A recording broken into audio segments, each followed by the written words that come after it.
Alrighty, so today we are going to talk about the midweek action because, as I said before, it is a pretty busy action in terms of the MLS season. This is just like what happened in May, where pretty much there's going to be 3 games in 6 days, and we're going to at least have that this week. And then I think we won't have that at least next week. I know the Leeds Cup is coming around the corner, but I also have seen on the schedule that just like the Gold Cup and Club World Cup break, we do actually indeed get a little bit of a Leeds Cup break. So this is kind of a little bit of a false information, or at least something that is false advertisement, where they said before that the Leeds Cup will not actually pause the MLS season and it's going to go through the season. Well, about that, it seems like there's going to be an 11-day break in between, and again, that's kind of the reason why there's a lot of games that's going to be happening in such a short amount of period. But with that being said, let us begin by talking about the first of 5 games that start at 7:30 p.m. Eastern time. Scratch that. 6 games that's gonna happen, and because of the way that we have that many games that's happened around this time, not too many games, at least in the Midwest kickoff time, and there's a lot more games in terms of the late West Coast game. Yeah, it's gonna be very difficult in terms of me trying to keep track of this game. This might be the first time ever where I might not actually be able to even keep up with these West Coast kind of games, because usually with West Coast game, usually you might get like 3 or 4 at the same time, but there's a chance that there's gonna be 5 that's gonna be happening at the same time. So yeah, that means I'm probably gonna have to rely on highlights later on once all these action is over. And for midweek action, as always, I always tend to do the first 8 games as part number one on Thursday, and then on Friday I'll basically finish up the review by looking at the last 6 game. And I'm probably also going to do a news of the week episode before these games start, because there actually are some interesting news as it happened around MLS in these past couple of weeks. With that being said, with that rambling being over, I do apologize that it spent almost 2 minutes doing that little rambling. Let's begin by talking about the first game, which is the Philadelphia Union versus Montreal. So this is the first since last battle. We've seen this before, where the team at the top of the conference face against the team that's dead last in the conference. Usually that means that the team at the top of the conference usually get the win, right? Well, you'd be surprised that more times than not, that's not how it works in MLS. But that being said, the Union, as I mentioned, they're the top team in the Eastern Conference with 13-4-5 record. Montreal, they're the team that is currently at the bottom of the Eastern Conference. In fact, they are actually now bottom in terms of the overall table as well, and have that wooden spoon spot at 3-6-13. And in terms of the all-time meeting, 11-10-11 is the all-time meeting. And again, you would have think that this would be an easy win for the Philadelphia Union because they are the top team. But we've seen before where some teams that are at the bottom, especially with midweek games can definitely be a little wacky, especially with some of these teams that are pretty much forced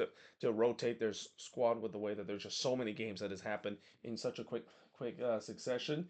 Weird things can happen, and especially with the way that Montreal has definitely played hard these last couple of games. They definitely haven't looked as bad as they have in the last couple of games. The Union, they got to be careful coming in this one. They don't want to take Montreal lightly in this one, and still gotta have to respect them throughout this game. Now, moving on, we got Orlando City versus NYCFC. So Orlando 9-8-5, whereas NYCFC is 9-4-8, and both of these teams are actually very close to each other. In fact, this is a matchup between the sixth place team versus the seventh place team. But in terms of the all-time meeting, NYCFC leads the all-time meeting with a 10-7-7 record, and for NYCFC, we know the struggle that they have on the road. But if you look at how they've been when it comes to the win loss kind of pattern that they go through, they're probably due for a win here. And this is a team that, because they're just so inconsistent this season, probably the most inconsistent team so far this season, they don't usually go through a losing streak. So you expect maybe they'll bounce back in this one against an Orlando side that, yeah, that summer swoon period is definitely in full swing with this Orlando City side. They have not played well in these last couple of games, and just as we thought that they got themselves going very well. I think it really all started when they won that game against Inter Miami 3-0, and that turns out to be a huge win for the team. But ever since that, it's just kind of been downhill ever since. And again, this feels very similar to what we saw last year when Cincinnati. Remember when they got that 6-1 win against Miami, and then everything just kind of fell apart after that. I'm pretty sure Orlando City will hope that that's not going to be the same fate again. But moving on, we got the New York Red Bulls versus New England, so a little bit of a northeast rivalry there. Whenever both of these teams meet against each other, they do not like each other. But the Red Bulls have an 8-6-8 record, whereas New England has a 6-7-8 record. New England, what's kind of interesting is that yes, they are in this free fall right now, but these last two games is probably the best that they play in this free fall, and they've been kind of very unlucky. The fact that they weren't able to put away the chances, they could have easily at least win one of the game. I think the game against Austin, they probably could have won that one if it wasn't for Brad Stuver. But in terms of the all-time meeting, 17-8 and 14 in favor of the New York Red Bulls. We know the Red Bulls this season, the home form is kind of what carries them so far this season when it comes to trying to make it to the playoffs, and they need to do it again here because we talk about the road form. I mean, both New York team. It's kind of interesting that both just suck this season on the road. So yeah, the pressure maybe is on the Red Bulls in this one. I mean, you could say maybe the pressure is on New England as well. The longer this winless run goes, and the harder they fall in the standings, the more you got to maybe question Caleb Porter's job because yeah, heading into this season, I already mentioned how he is definitely on thin ice when it comes to his job security. He is definitely on the hot seat, and with this winless run that they've been going through, I think that seat is definitely getting warm to a point where it is getting hot to the point that if this winless run continues, do not be surprised if Caleb Porter might be the next to go as of a head coach in MLS this season. We already have a lot of head coaches that have already end up on the chopping block and been fired. It feels like maybe Caleb Porter could be the next one if this winless run continues. Now, moving on, we got FC Cincinnati versus Inter Miami. So, yeah, for Cincinnati, this is probably the last team they want to face after losing the Hell is Real Derby. I mean, that was definitely a really tough loss for Cincinnati. Just kind of almost give them PTSD in terms of how they lost to Columbus in the Eastern Conference Final not long ago with the resort. So, what is their reward for that? Well, they get to face against an informed Inter Miami team that, yeah, they are charging up the Eastern Conference stand right now. They have an 11-5 and free record. They look like an unstoppable force once again, which is bad news for the Eastern Conference and maybe bad news for the rest of the league. And when the goat himself goes superhuman mode, yeah, good luck trying to stop him. But in terms of the all-time meeting, 5-2-4 in favor of Inter Miami. So yeah, again for Cincinnati, this is not going to be easy in this one whatsoever. But if there's one thing I will say about this matchup, I mean this is a matchup where last year Cincinnati was able to win 6-1 against Inter Miami. Now, granted, that was a matchup where they did not see Messi play in person. But hey, if they can kind of find a way to look at that matchup and find a way to kind of play something similar to that, and just also keep the goat himself quiet, which is not easy to do because he's on a record pace of multiple games with at least a brace or more goals. Yeah, this is going to be a tough challenge. Just again for Cincinnati, that's why that Hell is Real Darwin loss not only is tough for them, but they're in the midst of this really tough schedule, and now they have to face it against an informed Inter Miami team, and it could be back-to-back losses relatively quick. And just as we thought things were going well for Cincinnati, yeah, things are going quickly. It can go south if they lose this one as well. Now, moving on, we got Charlotte versus DC United. So for Charlotte, again, the good news for them is that the easy is starting to get a little bit easier for them, especially they're going to get some home games after they've been spending on the road pretty much in a brutal stretch. And I think it's no surprise that they haven't really been able to get those results on the road because it's never easy to win road game in MLS. But if you have an extended road period time, yeah, especially in the back end of it, that's when the results are starting to drop. Now they face against the DC side that yeah they're already in CU next season mode. Though you could also say that this team is in turmoil right now with all the things that have gone wrong with this team. They have a 4-7-11 record in terms of the all-time meeting, 3-2-2 in favor of Charlotte FC. So yeah, we'll see whether or not Charlotte can capitalize against a relatively easy opponent. If they can do so, they can definitely put pressure when it comes to trying to get themselves back up off the red line. I mean, this team, when you look at it, yes, they lose Patrick on G-Man, but they get a huge amount of money, which I'm assuming they're going to use that to reinvest on the team. I mean, surely they have to with the amount that they're given from Derby County, but this team, if they can get things right, if they can just get themselves back to where they were the way that they play in the beginning of the season, they're definitely a team that is too good to miss out on the playoffs, and we'll see whether or not if they can climb themselves back in, especially now that they get a couple of more home games, and not to mention start to play against some very relatively easy opponent. Now, moving on, we got Atlanta versus the Chicago Fire. So, speaking of teams that is struggling this season and everything is in turmoil, that's kind of what Atlanta is with a 4-7-10 record. I am very surprised that Ronnie Delia is still in charge of this team. I thought he would have been fired from this team a long time ago with the form that they've been in and the underachieving that they've been going through. Though something tells me that that could come true if Atlanta continue the struggle bus that they are. Now, speaking of struggle bus, the Chicago Fire, yeah, for the Fire, it feels like, oh boy, as we're reaching the end of the summer and heading into the stretch run, this is where the Fire is going to have to prove whether or not if they learn from mistake past. And I think heading into this season, we know that this is a team that I do truly believe can finally break the curse. But we're now into that stretch run where, yeah, this is make or break time.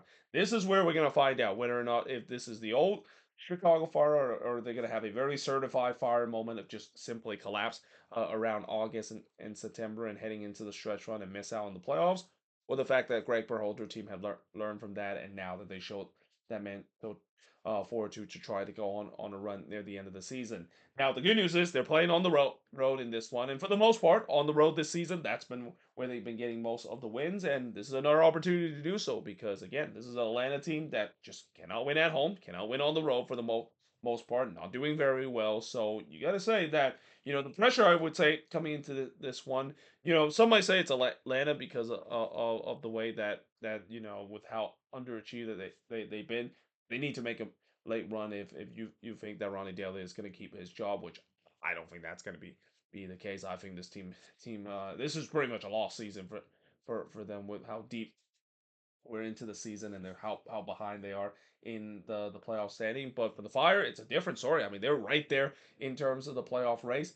They need to win these games against teams that they should beat, especially knowing that they're good on road this season, and we'll see whether or not if they can do so. If not, oh boy, I'm pretty sure Chicago Fire have seen fans have seen this story before in the past, and the curse continues with this team.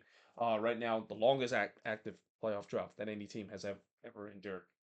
Now, moving on into the free 8:30 p.m. Eastern start, and I say Midwest kind of kickoff. Let's just say Central Time because Nashville obviously is not in the Midwest. Columbus, of course, is in the Midwest. That is, but this is definitely a big battle between Nashville and the Columbus Crew. So it's kind of interesting that both was real Derby teams and both Ohio teams. The very next game that they play is against another tough opponent. I mean, for Cincinnati, they get to face against Miami. Columbus gets a reward of facing against Nashville, and probably a very pissed off Nashville side because they had their longest unbeaten run in club history came to an end against Inter Miami, and I didn't think they played bad in that game against Inter Miami, but they made some mistakes that they simply you cannot make when you're facing against the likes of Inter Miami, and they're looking to try to make amends in this one. Though it's not going to be easy because the Columbus Crew, it's safe to say that after a bit of a dry spell that they gone through in the month of June, and they had that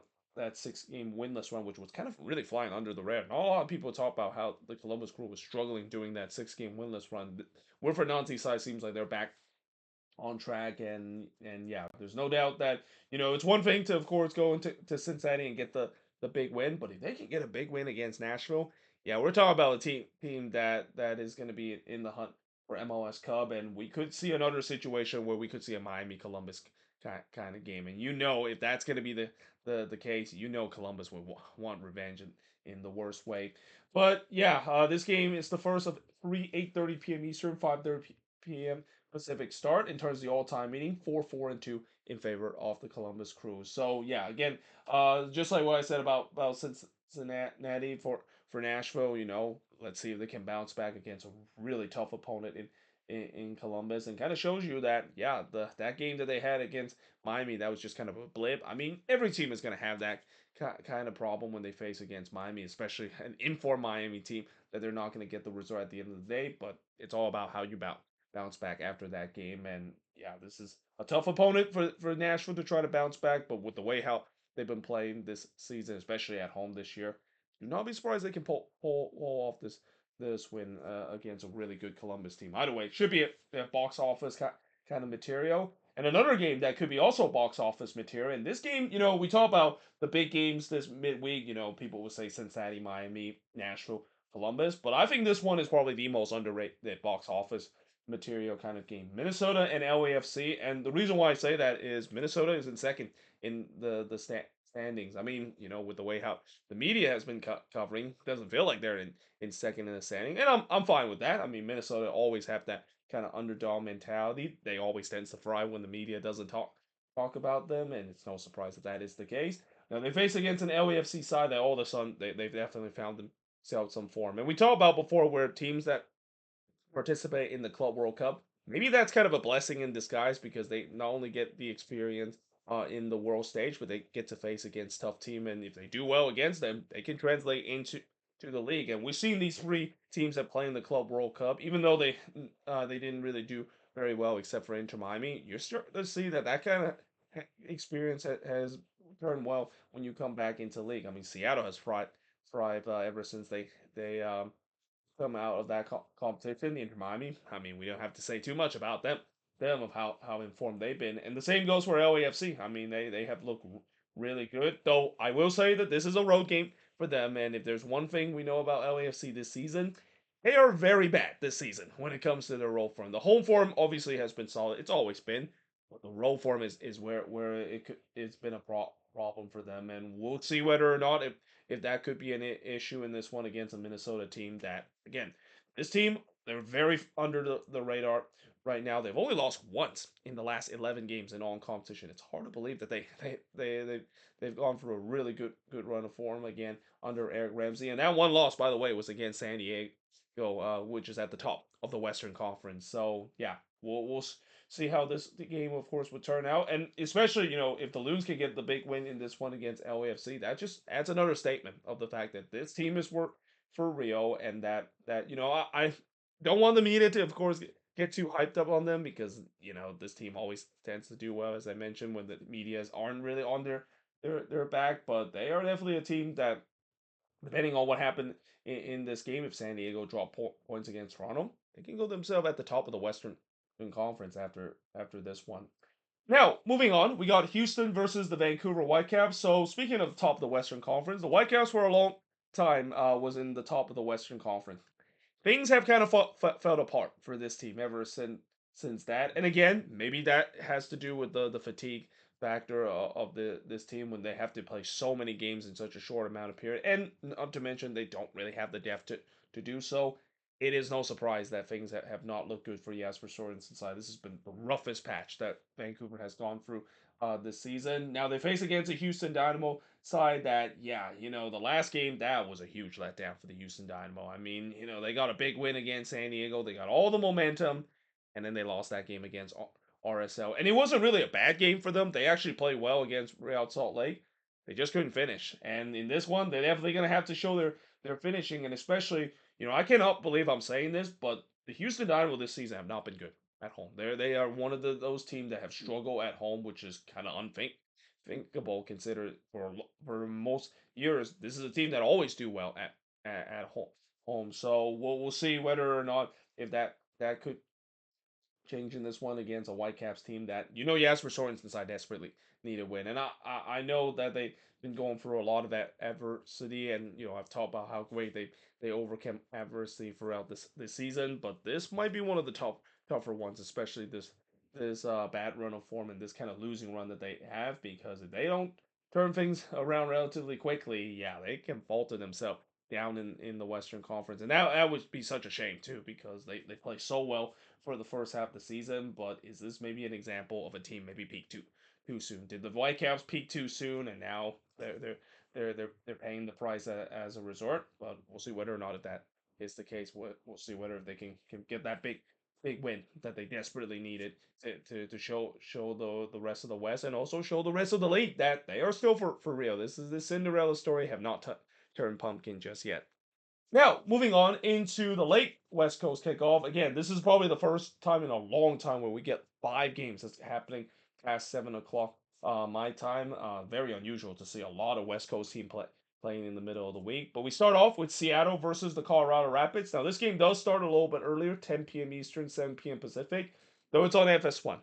So something tells me it's probably going to be 10:25 p.m. Eastern, 7:25 p.m. Pacific, because anytime when the game is on FS1, it's 25 minutes past the advertising time. But the Sounders, as I mentioned before, they are definitely playing very well, and again, big part of that is because of them benefiting from playing in the Club World Cup and look respectable doing that, and they're really carrying into the form into MLS as well. And they face against a Rapids team that definitely got a big win last week. I mean, that was probably one of the best wins that the Rapids have had this season against the Vancouver Whitecaps.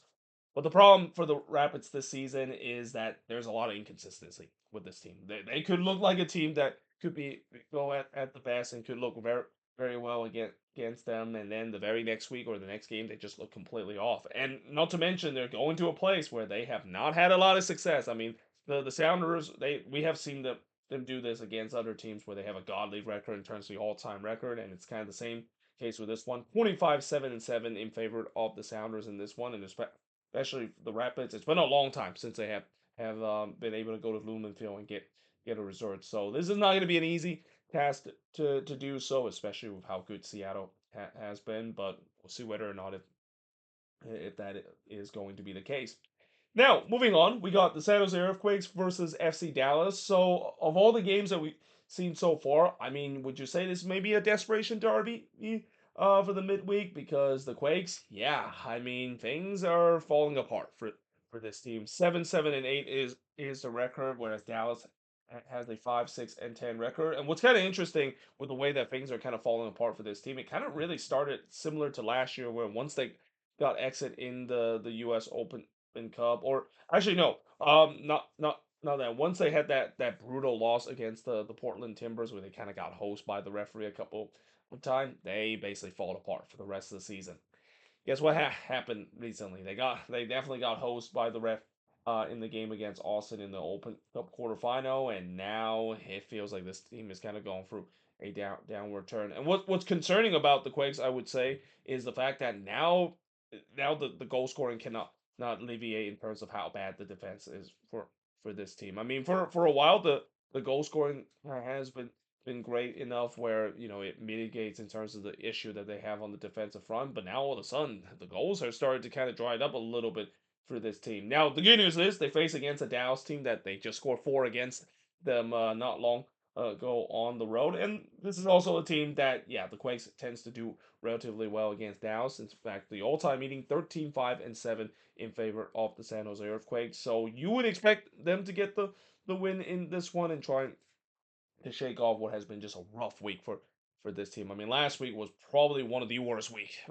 for the Quakes, with them losing in the Open Cup, losing in the weekend's action against Minnesota, and now we'll see whether or not they can bounce back against a Dallas team that, to say that things are falling apart for Dallas is an understatement. I mean, this team is going through a tailspin in these last couple of games. They went from being very inconsistent to now just simply being absolutely horrendous and absolutely cooked right now. Now, moving on, we got San Diego versus Toronto FC. And by the way, I'm going to mention this tomorrow in my News of the Week episode. I am shocked that they decide not to renew or even purchase Milan Ilaski contract outright. I mean, with how important he's been to this team and the goal scoring prowess that he's bringing, the number 9 that they've been having question throughout this season, and he seems like is the answer. I'm really surprised they did not bring him back, and now we'll see whether that could come at a cost for this team. I mean, yes, they do still have Anders Dreyer. He's a guy that is playing at an MVP level right now, but to lose Milan Ilaski, a guy that has just been on red hot form in MLS, and I wonder if he does stay for the rest of the season, could he actually maybe win the Golden Boot too? Because the form that he was definitely in Golden Boot status. But yeah, they play against Toronto in this one, and as I said many times before, when teams face against Toronto, they should not take TFC lightly. This is a TFC side that, yes, the record is bad, and the way that they play is not most pretty as you would imagine. But I think Robin Fraser's side has done really well, given the circumstances that they found themselves in and going through this painful deep rebuild that they've gone through. They haven't made it tough for teams to face against them. They have made teams kind of almost earn their win against Toronto FC, and that's all you can ask for when you look at this side. When you look at the lack of talent that this team has had. Now, this of course is the first ever meeting between both of these teams, as it is the case whenever San Diego face against an Eastern Conference team. And like I said, for San Diego, one of the thing I will say about San Diego and a bit of a concern I think you got to say about this team is that they are leaking a lot of goals lately. I mean, yes, they have scored a fair amount of goals. This attack has been really good, but they also have not been great in the defensive front. And I think they also might need to take that as a warning. Consider that's kind of the same problem the Vancouver Whitecaps have been having, where the goal scoring is not able to alleviate in terms of the bad defense that it has. So yeah, we'll see whether if San Diego can fix that, and especially in this game, I expect they're gonna have tons of possession again. I mean, Toronto is a team that they're one of those teams that doesn't like to have the ball, as you usually see with teams that are not doing well this season. There tends to be teams that don't like to have have the ball itself. So it should be a very fascinating kind of matchup, and a matchup that San Diego will definitely need some difference maker to break down this really low block Toronto team, and that's where Anders Dryers might be the answer for this team. Now, moving on, we got the Portland Timbers versus RSL. For the Portland Timbers, again, talk about inconsistency. This team is right in the thick of it. I mean, after a big win they had against New England at home, what do they do in the very next game? They follow up with a loss against St. Louis, and that now they're going to try to hope to bounce back against an RSL team that all of a sudden this is a team that started to revitalize itself. I mean, it's been a miserable season so far for Pablo Mastroeni for the most part, but recently they've definitely played much better. Goal scoring obviously is still a big issue for this team, but they're also a very locked. They've been very good defensively as well, and that's all you need in some stage, especially for these teams that are not doing very well and they don't really have the talent to do so. I mean, when you look on paper, RSL definitely are in a big deficit in terms of the talent wise, but because of the fact that they once again believe in the model that the team of course is a star, and believe in that hard work, have grind themselves now within touching distance in terms of going above the red line. So there's no doubt that this is not going to be an easy game for the Portland Timbers. Now, in terms of the all-time meeting, 15-12 and 14 in favor of the Timbers as well. The Timbers, I will say, for the most part, has been great this season at home, but again, they're facing against an RSL side that is playing with a lot of confidence right now, and they definitely are believing that they can get themselves above the red line, which is something that I don't think any RSL fans would have thought that was possible just a couple of months ago. I mean, that what a difference it makes when it comes to you go on a couple of games with an unbeaten streak, or win a couple of games in short amount of period, you're right back into the race of the playoffs. Now I say that, but you think, is that maybe the same case for the LA Galaxy? No, I don't think that's going to be the same case, unless they somehow how do what Nashville did, and in many ways they can continue to win games and get resort like they've done ever since they finally get their first win of the season, to just maybe get into the playoff race, and they're going to try to do it again in this game against a struggling Austin side, 7-6-8. Austin is just barely hanging on above the red line right now, and the issue for Austin this season, it's obviously the attack. I mean, the attack has been absolutely dreadful. It's so bad, the fact that they are actually now the lowest goal scoring team in the league. They've only scored 15 goals so far this season, and we are already close to the 2/3 mark. So they are on point in terms of maybe approaching a record amount of low number in terms of goal scoring. They might not even score more than 35 goals this season. That's how bad things have gone when it comes to the goal scoring on this team. And it also doesn't help the fact that not only Brendan Vasquez is done for the season because of torn ACL, but at least in the last game where I talk about how Uzuni really needs to stepped up in a big way in that spot. He did not do so. In fact, I thought Rubio was the one that actually stepped up more in terms of the spot, but even he couldn't really get things going in terms of the goal scoring department. Yeah, things are looking bleak for this Austin side. The only positive that they have, of course, isn't that they did make it into the semifinal of the U.S.